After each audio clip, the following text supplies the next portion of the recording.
Welcome to Sofia, the capital of Bulgaria. So I've just been inside the Hagia Nedelya Church, which is one of the oldest churches in Sofia.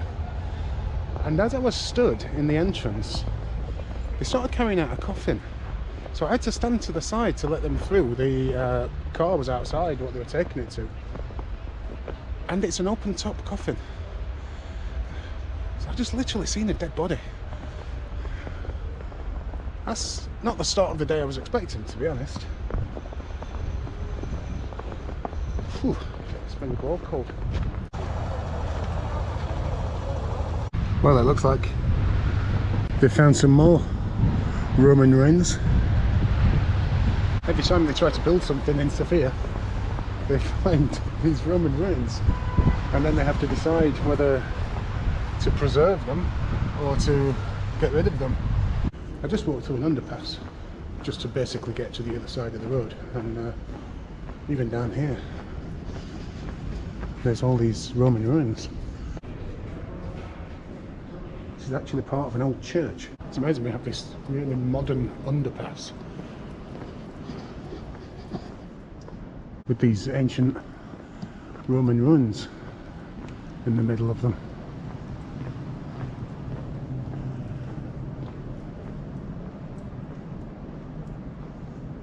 So I basically just came down here to cross the road. And down here is one of the ancient roads of the ancient city of Serdica. And just look at this. This is an underpass in Sofia. Right in the centre of Sofia are these huge Stalinist buildings, which used to be the home of the Communist Party up until 1990. You can see we've got these two facing each other to the left and right, completely identical. And I do believe now this one's a department store and this one's the president's office. And this is the most impressive. This is the party house. Not that kind of party. These are the government officers. I just come down another underpass and it's just again filled with Roman ruins.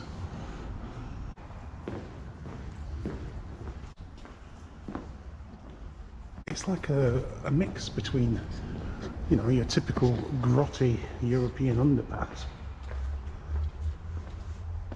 and a museum. Look at this. It's just insane.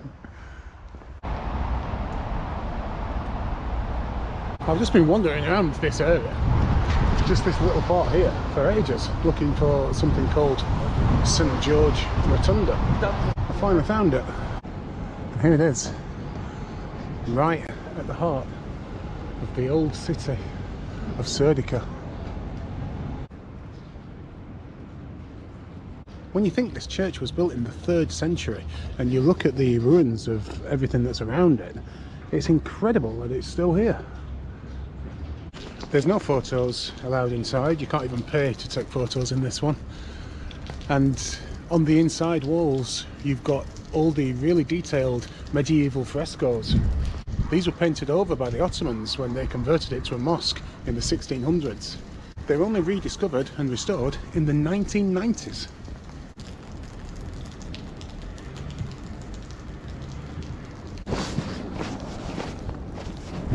Not sure who these guys are. Not going to mess with them though. In 2004, work began on a new hotel on this site here. And whilst they were building the hotel, they came across a Roman wall.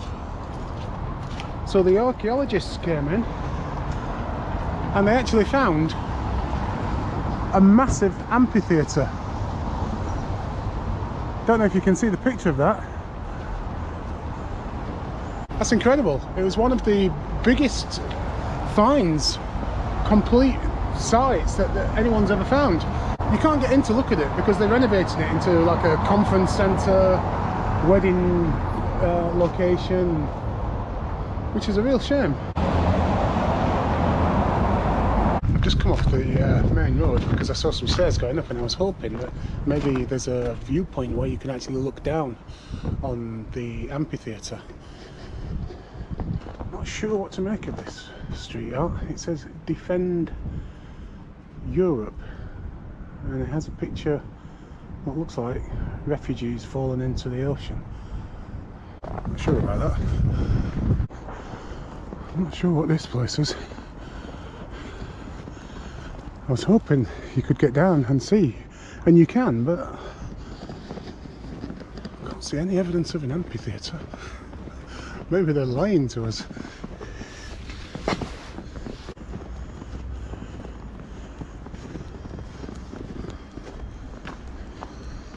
Walking up them stairs, I found myself in what's known as Pushkin Park, and come across this Russian Orthodox church, which is just beautiful. See the 4 domes on the top. Let's see if we can take a look inside. There don't seem to be any signs saying that I can't film in here. Maybe the Russian Orthodox religion is not as strict when it comes to capturing the photons.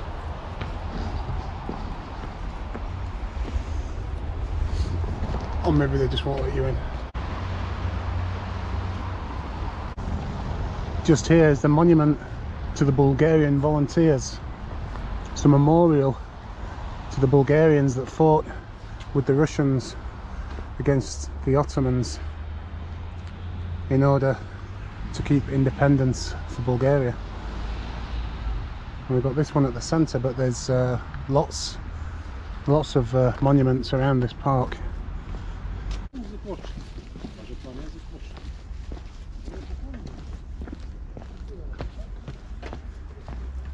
This is the St. Alexander Nevsky Cathedral, which is probably the #1 tourist attraction in Sofia, and you can see why. It's absolutely huge.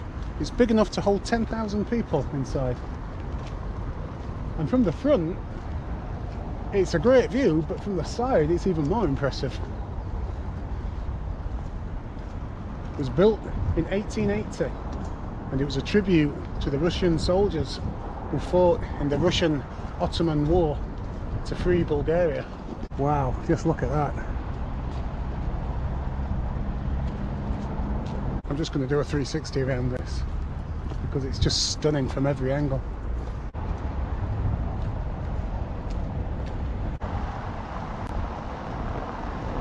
This is the Sofia Church, which it's claimed gave Sofia its name. Sofia's been known as many things throughout the centuries, and if you visit now you can actually go down into to visit the tombs that were actually only discovered in 1910. There's about 50 tombs underneath, and it's all the kind of structure of the original church.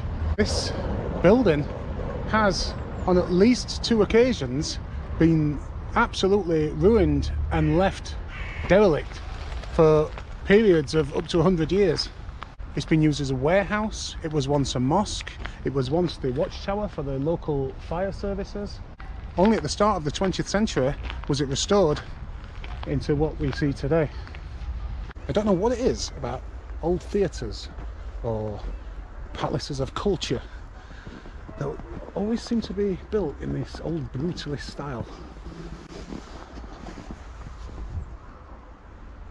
And the Sofia Theatre is no exception. While I'm in this area, I decided to go for a craft beer. It's a place I've saved on my map, and it's kind of out of the way, so whilst I'm here I might as well check it out. Now it's only 3:30, so I'm just having the one.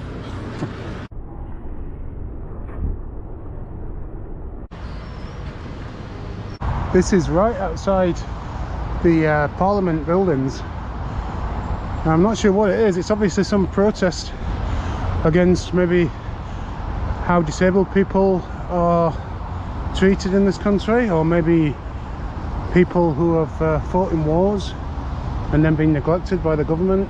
Just opposite the parliamentary buildings we have the Saint Sofia monument, one of the symbols of the city. It's right in the heart of the city.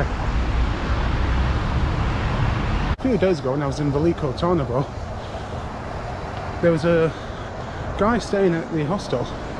It turned out to be an old Bulgarian rock star, and he was playing a gig that night. So I went along and he was great.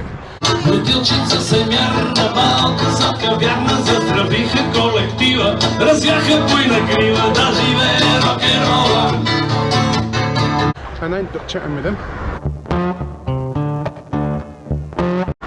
And he invited me to his bar here in Sofia, where tonight, I think it's some kind of like open mic night or a jam night, I think. So I'm going to go and surprise him and actually turn up. Most people just like, yeah, I'll come down, and they don't bother. I'm not one of them people. I'm a man of my word. Should be down here somewhere. This is the place. Patch's Blues Bar. Jam session, free entry. I can't hear any live music yet. Well, there didn't seem to be any live music going on at all. I'm surrounded by musicians, and so I've just told them all to get up, and they all do. So when I find myself in times of trouble,